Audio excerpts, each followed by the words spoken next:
Thank you so much. My wife Candy and I are just absolutely delighted to be here with you.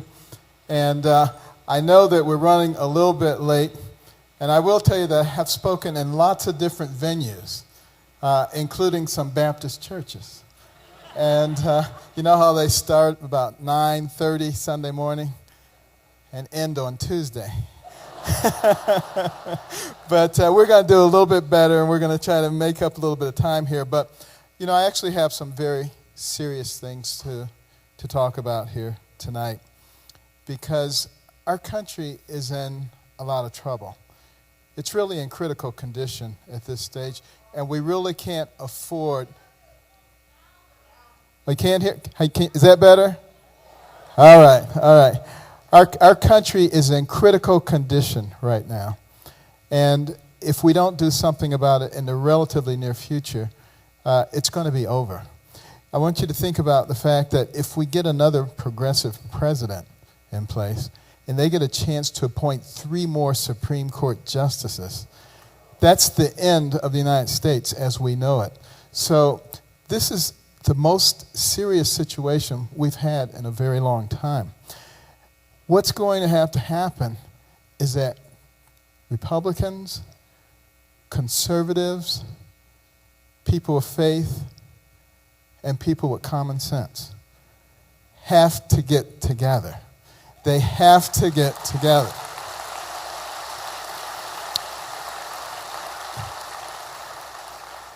Now, some people are not going to like what I'm about to say.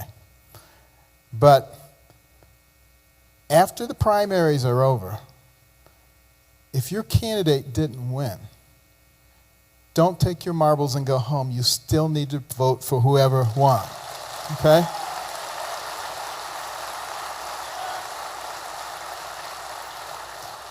They may not agree with you on everything, but it is much better to work with somebody who agrees with you 90% of the time than somebody who disagrees with you 100% of the time, which is what happens when you take your marbles and go home. And we just have to understand the whole concept of give and take. You know, some people hate the word compromise. I don't like the word compromise when it applies to principles, but it's okay when it applies to tactics.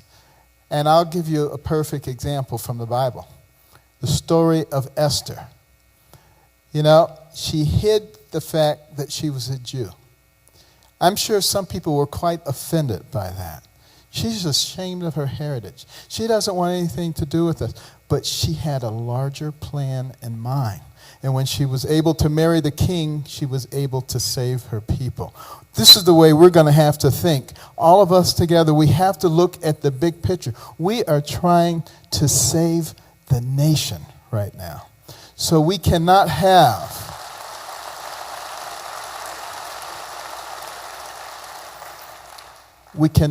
this attitude that if they don't agree with me on this particular issue, I'm out of here.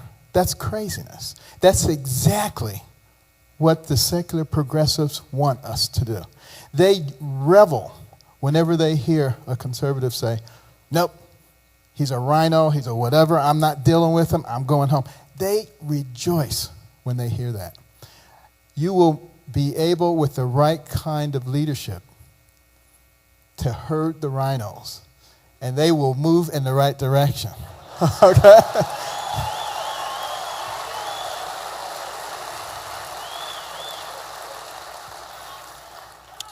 We also need to readopt the Reagan rule. Never speak ill of another Republican. Okay? Don't do that. We don't need to be tearing each other down. There'll be plenty of time when the other side will be doing everything they can. They will be making things up. They will be telling lies. We don't have to give them ammunition. Believe me, they will find enough on their own. We don't have to do that. And we need to learn how to build each other up, not tear each other down. And, you know, I myself have had an argument with some people on the conservative side because of my stand on the Second Amendment. I feel, first of all, that the Second Amendment is vitally important, and I would never compromise the Second Amendment in any way.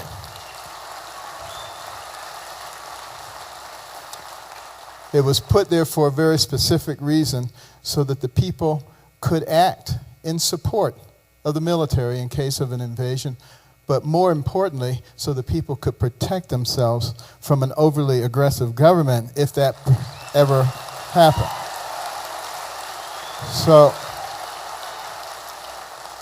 So we absolutely cannot compromise that, because all we have to do is look back through history and see what happened when various dictators rose to power. One of the first things that they always did was confiscate the weapons. So we don't ever want to allow that situation to occur. We don't even necessarily want them to know who has weapons. You have a right to have weapons.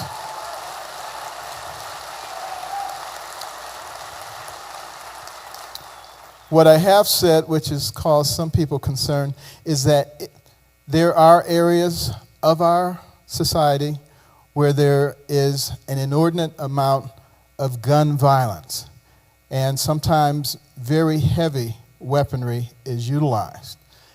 What we need to be able to do is sit down and have a discussion about, is there a way to ameliorate that situation, and also, is there a way to keep weapons out of the hands of people who are mentally ill without compromising any provision of the Second Amendment?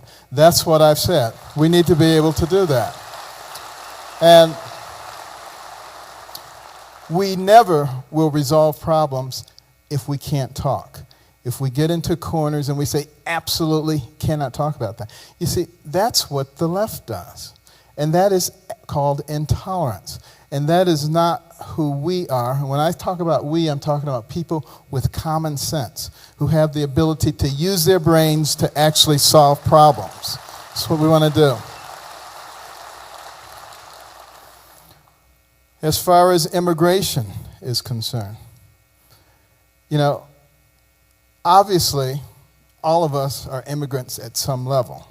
However, we do have rules that govern how immigration is done to this nation, and we need to follow those rules.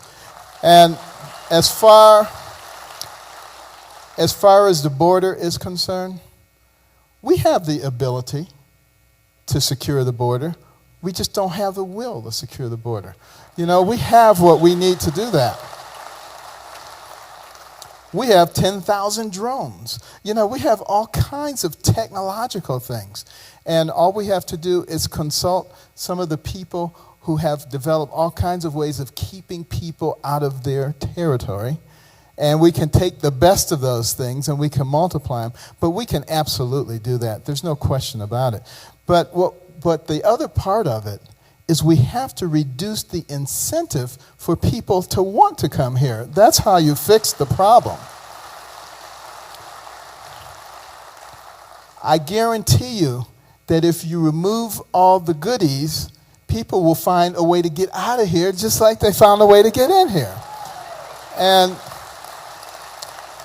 one of the most important parts of that are the employers. And as far as I'm concerned, the second offense, if you hire someone who is not here legally, should be a criminal offense and should be treated as such. Absolutely. I guarantee you it would stop. Now, it is true that, some of the people who work the fields, who do some of the jobs that Americans sometimes don't want to do, are necessary to some parts of our economy. It's true. But we need to have rules in place that say only if American citizens will not take this job will we make it available to a guest worker who is officially, legally here, who is paying taxes and is registered. If we do it that way, it will make a tremendous difference. And to be able to become a registered immigrant worker, what you have to do is apply from outside the country. That means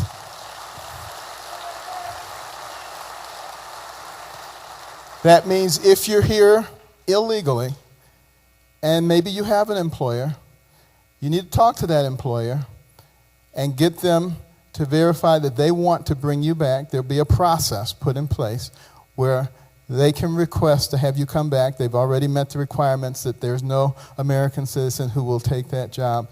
But you have to do that from outside the country, because there's no way that we can put people in line to become American citizens or to enjoy the benefits of America who have broken the law and put them in front of people who have not broken the law. That doesn't make any sense.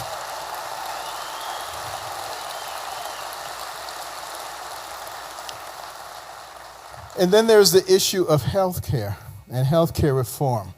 Now, this, narrative that some of the left have put forward, they say Carson doesn't want poor people to have health care. Nothing could be further from the truth. I just find them rather amusing.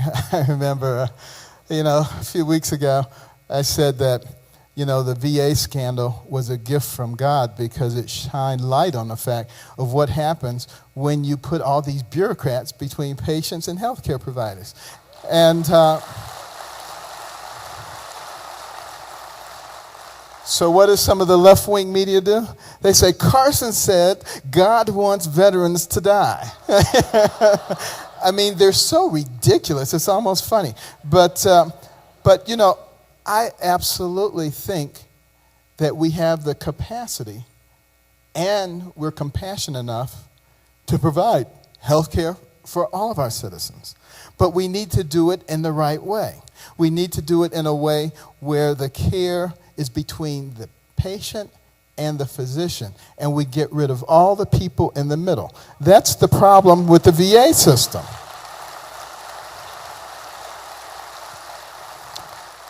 Now, there are a number of ways and components to the solution here, but one of the real keys is health savings accounts. I love health savings accounts, and you get one the moment you're born, and it stays with you until the moment that you die. And money is placed in it every year, and it accumulates, and you don't lose it if you don't use it. And for young people, of course, they are not going to be having great uses of that until usually well into adulthood, so quite a lot of money will have accumulated by that time. You can fund it from a variety of different ways. There's a host of ways. And saveourhealthcare.org, you go there and you can see some of the different ways that it can be funded. But I also would advocate that people have the ability to shift money in their health savings account. So let's say the dad is $500 short. The money can come from his wife's HSA or his daughter or his grandfather or anybody within the family. That provides tremendous flexibility, makes every family virtually their own health insurance company with no middleman in the middle. Takes care of a lot of problems. Also, keep in mind that all of your routine health care is coming out of your HSA. You sprain your ankle, you think you need an x-ray? That's coming out of your HSA. You need a physical exam for a new job? That's coming out of your HSA. You need birth control pills? That's coming out of your HSA. No Hobby Lobby, okay? You don't even have to worry about it. So, but since everything is coming out of your HSA, 80+% of anything that you encounter, there's very little to impinge upon your major medical insurance. So the cost of that is going to go down dramatically. And that major medical insurance, you can buy from any place in the United States. Now what that will do is it will make the consumer the person who's in charge. And what that will do is it will bring the whole healthcare system into the free market economic model, and that's what controls quality, and that's what controls price. That's how you do it.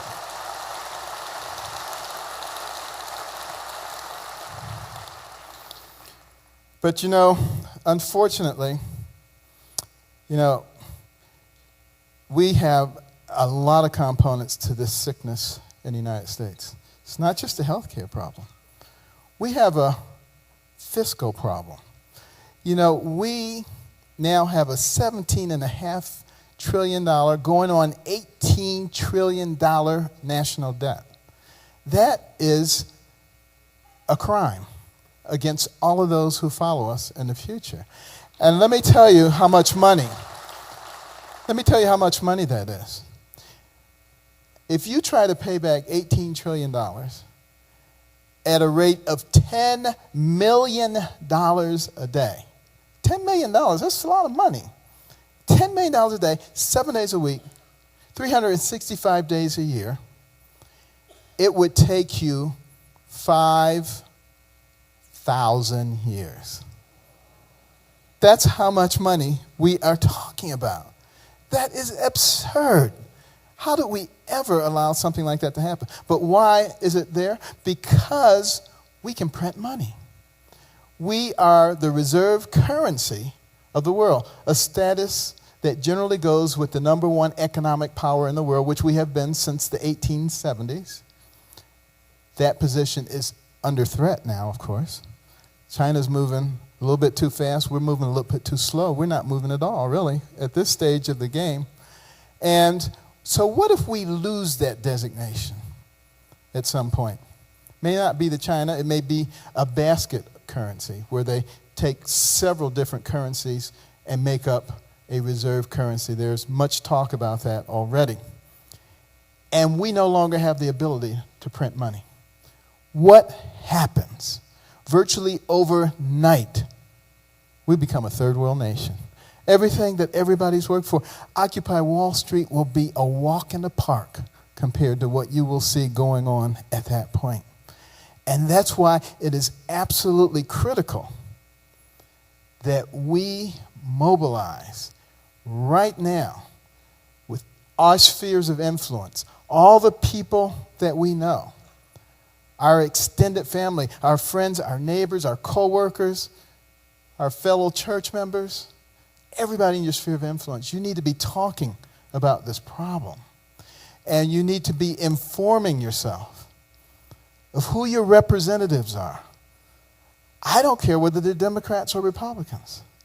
What you need to find out is, are they continuing to vote to raise our debt ceiling? And if they are, throw them out of office. That's what we need to do.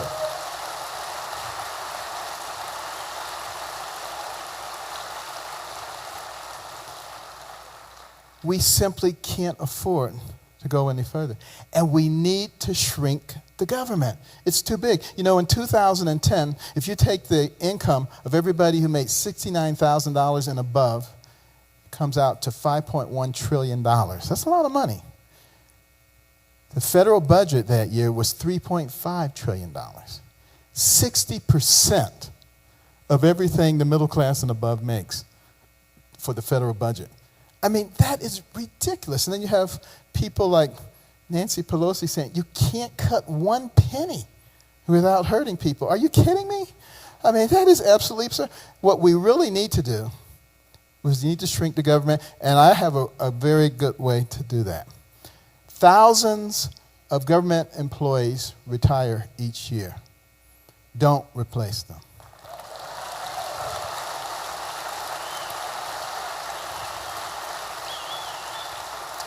And you can shift people from one department to another if you want to. And you do that for about 4 years, and the government will be down to a lean, mean size. They will only have enough personnel to do what they're supposed to do, and they'll keep their big noses out of everybody's business.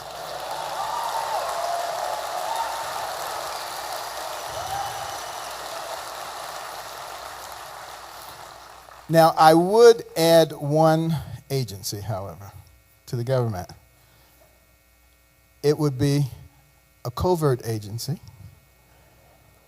and they would go around and they would monitor government workers and government services.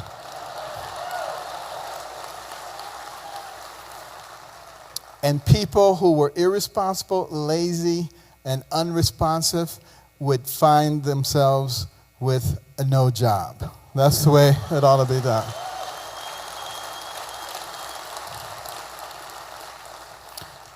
I do have good news, however. You know, Candy and I are traveling around the nation all the time, 4 or 5 states a week, large enthusiastic crowds of people who are just completely fed up with what's going on in our nation. Our nation is waking up very, very rapidly. And I predict in November there's going to be a sea change. The liberals are going to be scratching their head. They will not be able to figure out what happened. But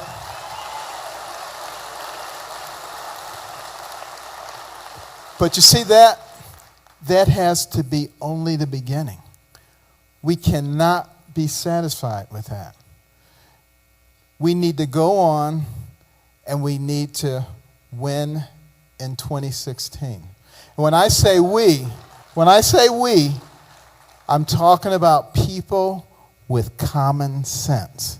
Okay? I don't care what party they belong to, because the vast majority of people in this country actually do have common sense. What has happened is that they've been beaten into submission by the secular progressives, the liberal media. You look at what's going on in our universities, which are supposed to be the bastions of intellectual thought, and what they're teaching the students is if somebody doesn't agree with you, you don't want to hear them, you don't want anybody else to hear them. If they have a business, you want to shut it down. If they have a reputation, you want to destroy it. That is fascism. That's what's going on in our nation right now.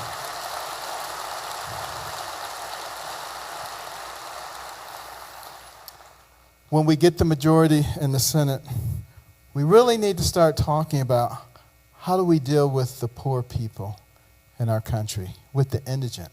We are compassionate people, and we do take care of a lot of individuals. I was talking to a friend of mine the day before yesterday, and he had just bought a $500,000 Ferrari. So he has a lot of money, okay? But he was telling me how he had just hired 500 people, and next year he's going to hire 1,500, and the year after that, 5,000. Just because people are rich, it doesn't make them into bad people. They provide a lot of jobs for other people. There's nothing wrong with that.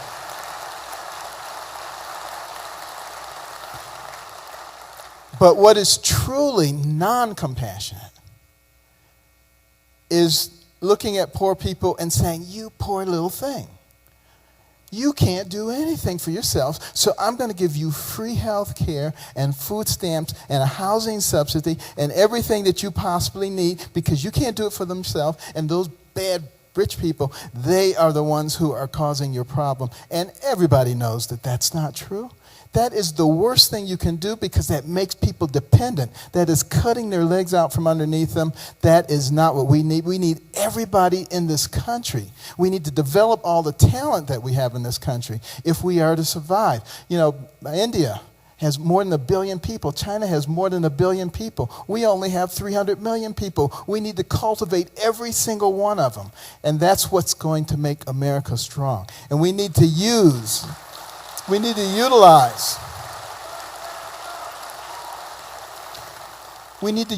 some of the programs like microfinance, some of the things that Muhammad Yunus, who won the Nobel Prize, advocated, which lifted millions of people out of poverty in Pakistan and India. Those same kind of principles can apply here. We want to give people a mechanism for climbing out of that 47% and making it to the top in America. That's what we have to do.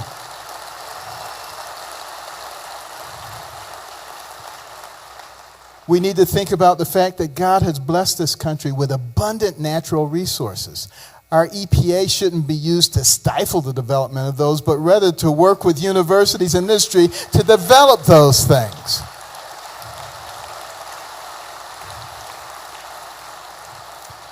Those high energy costs are hurting the poor people in this nation. Think about people who have to drive for a living and how that impacts upon them. And, you know, by not putting in the Keystone Pipeline, I'll tell you, the rich investors can take their money and put it somewhere else. But what about all of those plumbers and electricians and diggers and all those people who would have jobs. They don't have the ability to do that. They're the ones who's being hurt. I hope the people of America realize that the policies of this administration are hurting them. This is what's happening. They frame it in such a way that they try to make it seem like it's the fault of somebody else.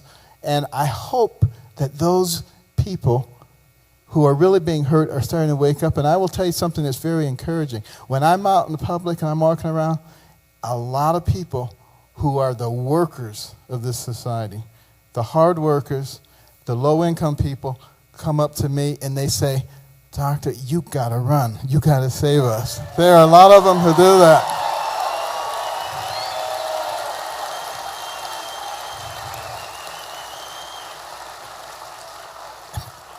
And I don't think they're stupid at all. I think the administration thinks they're stupid, and they think that they can be manipulated so easily just by saying a few things, and there may be been a time when people weren't paying attention, but I believe they're starting to wake up now. And as far as the business segment, you know, did you hear the Secretary of the Treasury the other day?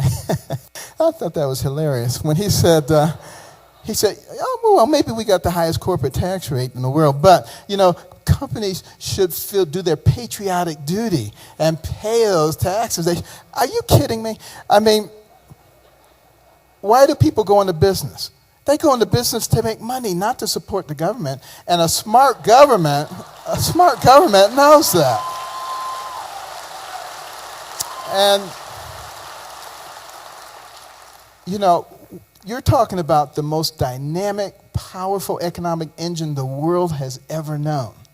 But we have the heavy foot of government regulation on the neck of business and industry. We have absurd taxation policies. And these are things that can be easily reversed, but we have to get the requisite number of people in both houses of Congress, and we got to get the White House, and we can turn this thing around in virtually no time at all. It's not going to be a hard thing to do.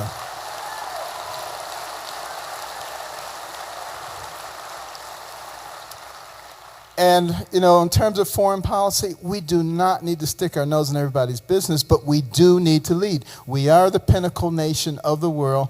There's a responsibility that comes with that, you know. And right now, the world is like a third-grade class with no teacher in it. And it's going like crazy, okay? So, you know, we have some incredibly bright people in this country. I've talked to a lot of them who know an awful lot about foreign policy. And you have to understand, you know, the whole history of the Middle East. You know, if we'd known the history of the Middle East back in 2009, when the Iranian people were in the uprising against their government, guess what? We would have helped them. And that would have turned the whole scene. We wouldn't be dealing with all this stuff right now. But when you don't know what's going on, what are you going to do except react? And that's what we're doing. We sit back and we react. We should have plans in place for virtually every scenario. You know, not only in the Middle East, but, you know, in Russia, that whole area. You know, why are we sitting around waiting for Putin to react? You know, we have the ability with all of our natural resources to make Europe dependent on us for oil. They don't need to be dependent on the Soviet Union.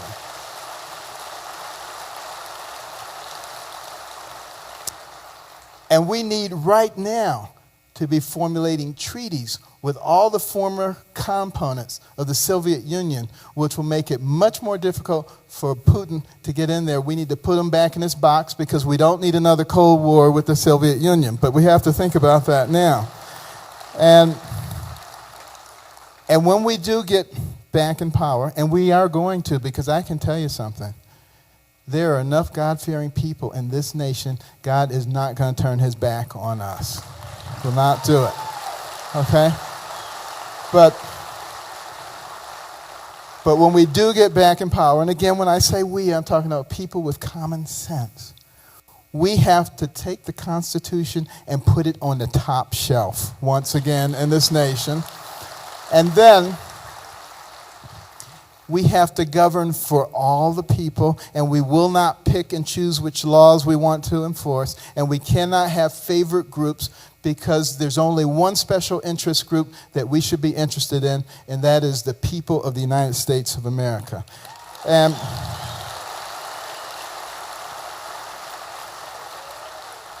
every child learns the Pledge of Allegiance when they go to school, okay?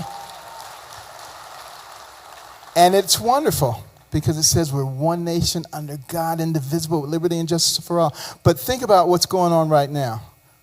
We're no longer one nation. We're trying to kick God to the curb. We're divided in every way possible. They drive a wedge into everything to create a war on women, racial wars, income wars, gender wars, religious wars. So it's not indivisible. Liberty and justice for all when we pick and choose who winners are. We have just about turned that thing completely around. But we have the ability because the power lies with we, the people. It just means that we have to exercise that power. We have to become responsible voters. We have to be clever. We have to work together. We cannot allow ourselves to be divided. They will do everything in their power to divide us up and to make us think that, the Tea Party is here and the rhinos are here. And forget about it, because we're going to have a Tea Party rhino get-together. And we are going to take back the country. And this is what we're going to have to do. We have to do it. We can do it. We can work together, because it doesn't matter which end of the right-sided spectrum you're on. We have a lot more things in common than we have apart. And we need to use that collective strength to take back America. Thank you.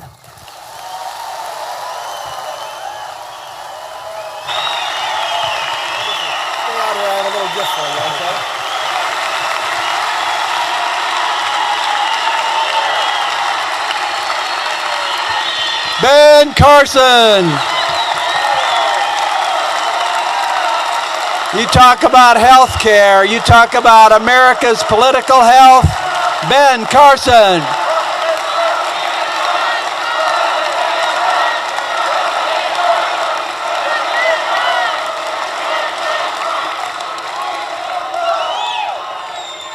I think they love you in Denver, Dr. Carson.